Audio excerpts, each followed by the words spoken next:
बैनुल-अक़वामी ज़राए इबलाग के नुमाइंदों का LOC के सेक्टर चिरीकोट का दौरा। भारतीय जंग बंदी मुआहदे की खिलाफ वर्जियों का जायजा। भारतीय फौज भारी असलहे, मार्टर और क्लस्टर बम्बों से शहरी आबादी को निशाना बनाती है। शुरुका को ब्रीफिंग।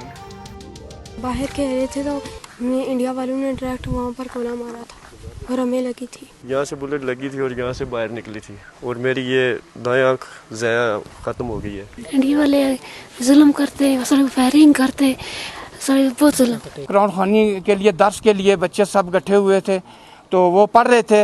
इतने देर में उन्होंने शेलिंग की और गोला फटा, उसका शेल इस बच्ची को इधर इस जगह के ऊपर शेल लगा और ये बच्ची जख्मी हुई है। ये आर्टिकल जो भारतीय गवर्नमेंट ने तब्दील करके हमें अलहदा करने की नाज़ेबा हरकत की है, हम इसकी मज़ामत करते हैं।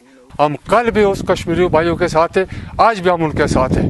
ये जो आर्टिकल इंडिया ने ख़त्म किया है ये हमारे अज़्म और आदू को ख़त्म नहीं कर सकते। Today I went to visit a place named Chorico, and the place is so near to the Indian side, and I can see clear the mountain in Indian side. And I also can see the people living there is so suffering.